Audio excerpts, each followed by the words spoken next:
Hi hello guys, welcome back to Aadya colourful.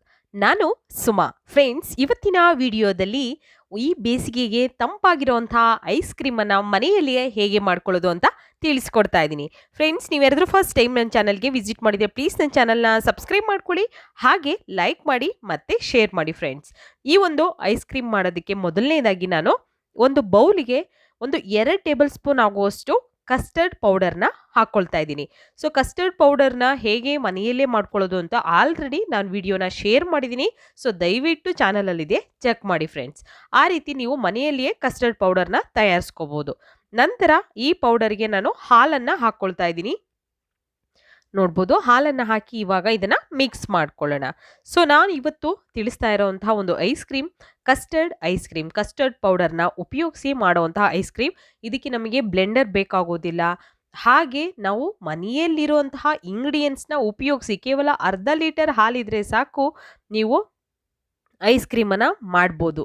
ತುಂಬಾ ಈಸಿಯಾಗಿ ಮಾಡುವಂತಹ ಒಂದು ಮೆಥಡಲ್ಲಿ ನಾನು ಈ ಐಸ್ ಕ್ರೀಮನ್ನು ನಿಮ್ಮ ಜೊತೆ ಶೇರ್ ಮಾಡ್ತಾ ಇದ್ದೀನಿ.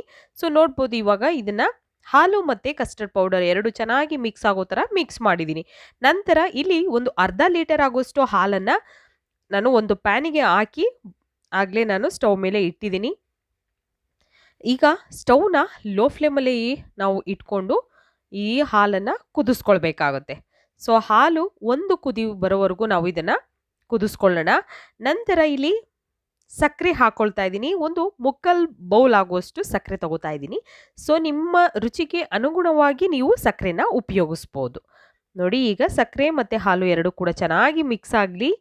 ಹೀಗೆ ನೀಟಾಗಿ ಮಿಕ್ಸ್ ಮಾಡಿಕೊಂಡು ಒಂದು ಕುದಿ ಬರೋ ಹಾಗೆ ನಾವು ಇದನ್ನು ಕುದಿಸ್ಕೊಳ್ಳೋಣ. ನಾನು ಚೆನ್ನಾಗಿ ಇದನ್ನು ಮಿಕ್ಸ್ ಮಾಡ್ಕೊಳ್ತಾ ಇದ್ದೀನಿ, ಹಾಲು ಮತ್ತು ಸಕ್ಕರೆ. ಈಗ ಸ್ವಲ್ಪ ಬಾಯ್ಲ್ ಆಗ್ತಾ ಇದೆ ಹಾಲು. ನೋಡಿ, ಹೀಗೆ ಇದನ್ನು ಸಕ್ಕರೆ ಪೂರ್ತಿ ಕರಗೋ ಹಾಗೆ ನಾನು ಮಿಕ್ಸ್ ಮಾಡ್ಕೊಂಡ ನಂತರ ಒಂದು ಕುದಿ ಬರೋ ಹಾಗೆ ಬರಲಿ ಅಂತ ಒಂದು ಮುಚ್ಚಳನ ಮುಚ್ಚಿ ಅರ್ಧ ಮಾಡಿದ್ದೀನಿ. ನೋಡಿ, ಪೂರ್ತಿ ಮುಚ್ಚಳ ಮುಚ್ಚಿ ಆಮೇಲೆ ಹಾಲು ಪೂರ್ತಿ ಉಕ್ಕಿ ಬಂದ್ಬಿಡುತ್ತೆ. ಸೊ ಹಾಗಾಗಿ ಒಂದು ಅರ್ಧ ಮುಚ್ಚಳ 1-2 ನಿಮಿಷ ಮುಚ್ಚಿರೆ ಬೇಗ ಅದು ಕುದಿ ಬರುತ್ತೆ ಅಂತ ಹೇಳಿ. ಸೊ ನೋಡಿ, ಇವಾಗ ನಾನು ಕುದಿಸ್ತಾ ಇದ್ದೀನಿ ಹಾಲನ್ನು. ಹೀಗೆ 1-2 ನಿಮಿಷ ಇದು ಕುದಿಯೋದಕ್ಕೆ ಬಿಟ್ಬಿಡೋಣ. ಸ್ವಲ್ಪ ಹಾಲು ಕಮ್ಮಿ ಆಗಬೇಕು, ಹಾಲು ಕುದ್ದು ಸ್ವಲ್ಪ ಕಮ್ಮಿ ಆಗಬೇಕು. ಅಲ್ಲಿವರೆಗೂ 1-2-3 ನಿಮಿಷ ತಗೊಳುತ್ತೆ ಅಷ್ಟೇ. ನಂತರ ಈಗ ನೋಡ್ಬೋದು, ಚೆನ್ನಾಗಿ ಇದನ್ನು ಮಿಕ್ಸ್ ಮಾಡ್ಕೊಳ್ಳೋಣ ಒಂದ್ಸಲ.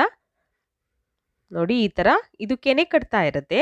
ಸೊ ಕೆನೆ ಕಟ್ತಿರೋಂಥ ಹಾಲನ್ನು ದಯವಿಟ್ಟು ಕೆನೆ ತೆಗಿಬೇಡಿ. ಕೆನೆ ಇದ್ರೇ ಐಸ್ ಕ್ರೀಮ್ ತುಂಬ ಚೆನ್ನಾಗಿರುತ್ತೆ. ಇದಕ್ಕೆ ಯಾವುದೇ ಫ್ರೆಶ್ ಕ್ರೀಮ್ಗಳನ್ನು ನಾನು ಉಪಯೋಗಿಸ್ತಾ ಇಲ್ಲ.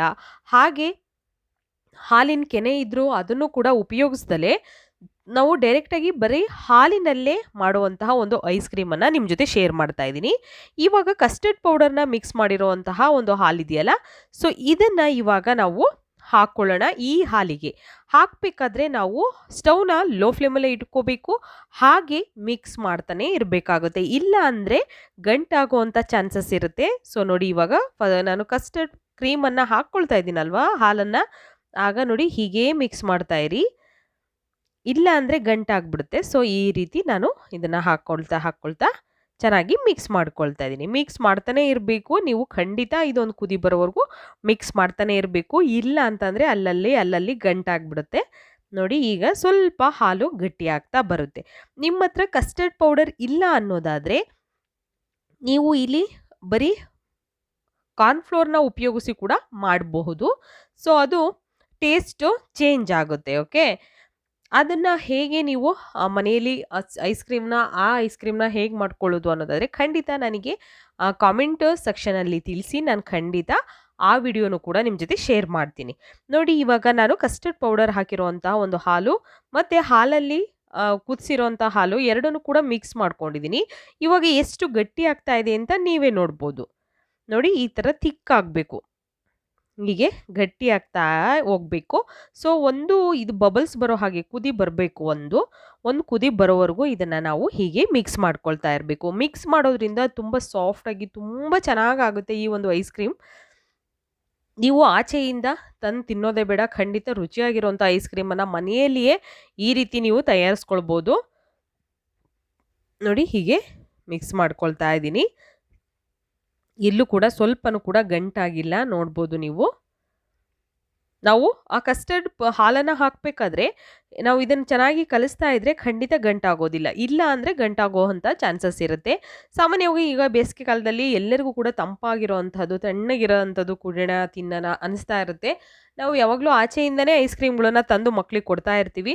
ಖಂಡಿತ ತುಂಬಾ ಬೇಗ ಆಗುವಂಥ ಒಂದು ಐಸ್ ಕ್ರೀಮನ್ನು ಮನೆಯಲ್ಲಿ ಈ ರೀತಿಯಾಗಿ ತಯಾರಿಸಿ. ಈಗ ನೋಡಿ ಸ್ವಲ್ಪ ತಣ್ಣಗಾಗಬೇಕು. ಇದು ತಣ್ಣಗಾದ ನಂತರ ಒಂದು ಅರ್ಧ ಸ್ಪೂನ್ ಆಗುವಷ್ಟು ವೆನಿಲಾ ಎಸೆನ್ಸ್ನ ಹಾಕ್ಕೊಳ್ತಾ ಇದ್ದೀನಿ. ಒಂದು ಅರ್ಧ ಸ್ಪೂನು ಇಷ್ಟನ್ನು ಹಾಕಿ ನಾನು ಈಗ ಮಿಕ್ಸ್ ಮಾಡ್ಕೊಳ್ತಾ ಇದ್ದೀನಿ. ನೋಡಿ ಸ್ವಲ್ಪ ತಣ್ಣಗಾಗಬೇಕು. ತಣ್ಣಗಾದ ನಂತರನೇ ನಾವು ವೆನಿಲಾ ಎಸೆನ್ಸ್ನ ಹಾಕ್ಕೊಳ್ಬೇಕು. ವೆನಿಲಾ ಎಸೆನ್ಸ್ನ ಹಾಕಿ ಹೀಗೆ ಮಿಕ್ಸ್ ಮಾಡ್ಕೊಳ್ಳೋಣ. ಚೆನ್ನಾಗಿ ಇದನ್ನು ಮಿಕ್ಸ್ ಮಾಡ್ಕೋಬೇಕು. ತುಂಬಾ ಬೇಗ ಆಗುತ್ತೆ. ಸೊ ರೆಫ್ರಿಜಿರೇಟರಲ್ಲಿ ಇಟ್ಟಾಗ ಸ್ವಲ್ಪ ಅದು ನಮಗೆ ಬೆಳಿಗ್ಗೆ ನಾವು ಇದನ್ನು ಮಧ್ಯಾಹ್ನ ಕೊಡಬೇಕು ಬಿಸಿಲು ಟೈಮಲ್ಲಿ ಮಕ್ಕಳಿಗೆ ತಿನ್ನೋಕ್ಕೆ ಅನ್ನೋದಾದರೆ ಫಸ್ಟೇ ಒಂದಿನ ಪ್ರಿಪೇರ್ ಮಾಡಿ ನೀವು ಇಟ್ಕೋಬೋದು. ನೋಡಿ ಇವಾಗ ಕರೆಕ್ಟಾಗಿ ಮಿಕ್ಸ್ ಆಗಿದೆ. ಸೊ ಈಗ ಒಂದು ತುಂಬಾ ಟೈಟಾಗಿರೋ ಮುಚ್ಚಳ ಟೈಟಾಗಿರೋ ಅಂತಹ ಒಂದು ಬಾಕ್ಸನ್ನು ತಗೊಳ್ಳಿ. ಈಗ ಇದಕ್ಕೆ ನಾನು ಈ ಕ್ರೀಮನ್ನು ಹಾಕ್ಕೊಳ್ತೀನಿ. ಫಸ್ಟು ಹೀಗೆ ಕ್ರೀಮನ್ನು ಹಾಕ್ಕೊಳ್ಳೋಣ. ಮನೆಯಲ್ಲಿ ಸ್ಟೀಲ್ ಬಾಕ್ಸ್ ಇದ್ರೂ ಓಕೆ, ಅಥವಾ ಪ್ಲಾಸ್ಟಿಕ್ ಬಾಕ್ಸ್ ಇದ್ರೂ ಯಾವ ಬಾಕ್ಸ್ ಇರುತ್ತೋ ಆ ಬಾಕ್ಸ್ಗಳಿಗೆ ಹಾಕಿ. ಆದರೆ ಅದರ ಮುಚ್ಚಳ ತುಂಬ ಟೈಟ್ ಇರಬೇಕು, ಗಾಳಿ ಹೋಗಬಾರ್ದು. ಗಾಳಿ ಹೋಗೋದು ಒಳಗೆ ಗಾಳಿ ಹೋದರೆ ಈಗ ಈ ಒಂದು ಬಾಕ್ಸಲ್ಲಿ ಗಾಳಿ ಹೋದರೆ ಖಂಡಿತ ನಮಗೆ ಐಸ್ ಕ್ರೀಮ್ ಅಷ್ಟು ಪರ್ಫೆಕ್ಟಾಗಿ ಬರೋದಿಲ್ಲ. ಸೊ ತುಂಬ ಟೈಟ್ ಇರಬೇಕು. ನೋಡಿ ಹೀಗೆ ಟೈಟಾಗಿ ಇದನ್ನು ಕ್ಲೋಸ್ ಮಾಡಿ ಫ್ರಿಡ್ಜಲ್ಲಿ ಒಂದು 4 ಗಂಟೆಗಳ ಕಾಲ ಇಟ್ಬಿಡೋಣ. ಓಕೆ, 4 ಅವರ್ ಆದಮೇಲೆ ನಾನು ಇದನ್ನು ಓಪನ್ ಮಾಡಿ ನಿಮಗೆ ತೋರಿಸ್ತೀನಿ. 4 ಅವರ್ ಫ್ರಿಡ್ಜಲ್ಲಿ ಇಟ್ಟ ನಂತರ ತೋರಿಸ್ತಾ ಇದ್ದೀನಿ. ನೋಡ್ಬೋದು ಇವಾಗ ನೋಡಿ ಸ್ವಲ್ಪ ಗಟ್ಟಿ ಆಗ್ತಾ ಬಂದಿದೆ ಅಲ್ವಾ, ಐಸ್ ಕ್ರೀಮ್ ಸ್ವಲ್ಪ ಗಟ್ಟಿ ಆಗ್ತಿದೆ. ಸೊ ಇವಾಗ ನೋಡೋಣ, ಮತ್ತೆ ಒಂದು ಸ್ಪೂನಿಂದ ಇದನ್ನು ತೆಗಿಯೋಣ. ಫಸ್ಟು ತುಂಬಾ ಟೇಸ್ಟಿಯಾಗಿ ಈಸಿಯಾಗಿ ಮಾಡುವಂತಹ ಒಂದು ಕಸ್ಟರ್ಡ್ ಐಸ್ ಕ್ರೀಮ್ ಇದು. ಕೇವಲ ಅರ್ಧ ಲೀಟರ್ ಹಾಲಿದ್ರೆ ಸಾಕು, ನೀವು ಮನೆಯಲ್ಲಿ ರುಚಿಯಾಗಿರೋಂಥ ಐಸ್ ಕ್ರೀಮನ್ನು ಮಾಡ್ಕೊಳ್ಬೋದು. ಈಗ ಒಂದು ಮಿಕ್ಸಿ ಜಾರ್ ತೊಗೊಂಡಿದ್ದೀನಿ. ಈ ಜಾರಿಗೆ ನಾವು ಗಟ್ಟಿಯಾಗೋದಕ್ಕಿಂತ ಇಟ್ಟಿರೋಂಥ ಐಸ್ ಕ್ರೀಮನ್ನು ಹಾಕ್ಕೊಳ್ಳೋಣ. ನಿಮಗೆ ಬೇಕು ಅಂದರೆ ಫ್ರೆಶ್ ಕ್ರೀಮ್ ನೀವು ಮನೇಲಿ ಉಪಯೋಗಿಸ್ತೀರಾ ಅಂದರೆ ಇಲ್ಲಿ ಬೇಕಿದ್ರೆ ಫ್ರೆಶ್ ಕ್ರೀಮನ್ನು ಹಾಕ್ಕೊಳ್ಬೋದು. ಬಟ್ ಎಲ್ಲರಿಗೂ ಅದು ಅವೈಲೇಬಲ್ ಇರೋದಿಲ್ಲ. ಸೊ ಹಾಗಾಗಿ ನಾನು ಎಲ್ಲರಿಗೂ ಮನೆಯಲ್ಲಿ ಬೇಗನೆ ಕಸ್ಟರ್ಡ್ ಐಸ್ ಕ್ರೀಮನ್ನು ಮಾಡ್ಕೊಳ್ಳೋವಂಥ ವಿಧಾನವನ್ನು ತಿಳಿಸ್ಕೊಡ್ತಾ ಇದ್ದೀನಿ. ನೋಡಿ ಈ ಥರ ಗ್ರೈಂಡ್ ಮಾಡ್ಕೊಂಬರ್ಬೇಕು. ನೀರೇನು ಹಾಕಬೇಡಿ, ಹಾಗೆ ಇದನ್ನು ಚೆನ್ನಾಗಿ ಗ್ರೈಂಡ್ ಮಾಡಬೇಕು. ಹೀಗೆ ಗ್ರೈಂಡ್ ಮಾಡಿರೋ ಅಂಥದ್ದನ್ನು ಈಗ ಇನ್ನೊಂದು ಬಾಕ್ಸ್ ತೊಗೊಳ್ಳೋಣ. ಈ ಥರ ಬಾಕ್ಸಿಗೆ ನಾನು ಹಾಕ್ಕೊಳ್ತಾ ಇದ್ದೀನಿ. ಮತ್ತೆ ನೋಡಿ ಈ ರೀತಿ ಬ್ಲೆಂಡ್ ಮಾಡಿ ಚೆನ್ನಾಗಿ ಇದನ್ನು ಮತ್ತೆ ಈಗ ಬಾಕ್ಸಿಗೆ ಹಾಕಿದ ನಂತರ ನಾವು ಸ್ವಲ್ಪ ಬಬಲ್ಸ್ ಏನಾದರೂ ಇದ್ದರೆ ಅದನ್ನು ಒಂದು ಸ್ಪೂನ್ ಸಹಾಯದಿಂದ ನೀವು ಈ ಥರ ಮಾಡ್ಕೊಳ್ಬೋದು. ನಂತರ ಇದರ ಮುಚ್ಚಳನ ಈಗ ಮುಚ್ಚಿ ನಾವು ಒಂದು 12 ಗಂಟೆಗಳ ಕಾಲ ಫ್ರಿಡ್ಜಲ್ಲಿ ಇಡಬೇಕಾಗುತ್ತೆ. ನೋಡಿ ಈ ಥರ ಮುಚ್ಚಿ ನೀವು ಫ್ರಿಡ್ಜಲ್ಲಿ ಇದನ್ನು ಫ್ರೀಸಲ್ಲಿ ಇಟ್ಟರೆ ಸಾಕು, ಬೇಗನೆ ಐಸ್ ಆಗುತ್ತೆ. ಇವಾಗ ನೋಡಿ 12 ಅವರ್ ಆದಮೇಲೆ ಇದನ್ನು ಓಪನ್ ಮಾಡಿ ನಿಮಗೆ ತೋರಿಸ್ತಾ ಇದ್ದೀನಿ. ನೋಡಿ ಎಷ್ಟು ಗಟ್ಟಿಯಾಗಿದೆ ಅಂತ, ತುಂಬಾ ಪರ್ಫೆಕ್ಟಾಗಿ ಬಂದಿದೆ ಐಸ್ ಕ್ರೀಮು ಅಂತೂ. ನೀವು ಮನೆಯಲ್ಲಿ ರುಚಿಯಾಗಿರುವಂತಹ ಈ ಕಸ್ಟರ್ಡ್ ಪೌಡರ್ ಐಸ್ ಕ್ರೀಮನ್ನು ಒಂದ್ಸಲ ತಯಾರಿಸಿ ನೋಡಿ, ಎಲ್ಲರಿಗೂ ಕೂಡ ತುಂಬಾ ಇಷ್ಟ ಆಗುತ್ತೆ. ಮಕ್ಕಳಿಗಂತೂ ತುಂಬಾ ಫೇವ್ರೇಟ್ ಇರೋವಂಥ ಐಸ್ ಕ್ರೀಮ್ ಅಂತ ಹೇಳ್ಬೋದು ಇದನ್ನು. ಸೊ ಇವಾಗ ಇಲ್ಲಿ ನಾನು ಸ್ಕೂಪರ್ ಸಹಾಯದಿಂದ ಇದನ್ನು ತೆಗಿತಾ ಇದ್ದೀನಿ. ನೀವು ಒಂದು ಸ್ಪೂನ್ ಇದ್ದರೆ ಸ್ಪೂನಲ್ಲಿ ಅಥವಾ ಸೌಟಲ್ಲಿ ಯಾವುದ್ರಲ್ಲಿ ಬೇಕಿದ್ರೂ ತೆಗಿಬೋದು ಐಸ್ ಕ್ರೀಮನ್ನು. ನೋಡಿ ಈ ಥರ ನಾವು ಒಂದು ಸ್ಕೂಪರ್ ಸಹಾಯದಿಂದ ತೆಗಿಯೋಣ. ತುಂಬಾ ಇದಕ್ಕೆ ಮೇಲೆ ನೀವು ಹೇಗೆ ಬೇಕಿದ್ರೂ ಡೆಕೋರೇಟ್ ಮಾಡಿ ಮಕ್ಕಳಿಗೆ ಕೊಡ್ಬೋದು. ಬೇಕಿದ್ರೆ ಡ್ರೈ ಫ್ರೂಟ್ಸ್ ಎಲ್ಲ ಹಾಕಿ ರುಚಿಯಾಗಿರುವಂಥ ಒಂದು ಕಸ್ಟರ್ಡ್ ಐಸ್ ಕ್ರೀಮನ್ನು ಖಂಡಿತ ಮನೆಯಲ್ಲಿ ತಯಾರಿಸಿ ನೋಡಿ, ಹೇಗೆ ಬಂತು ಅಂತ ತಪ್ಪದೆ ಕಾಮೆಂಟ್ ಸೆಕ್ಷನಲ್ಲಿ ತಿಳಿಸಿ. ಓಕೆ, ಬಾಯ್.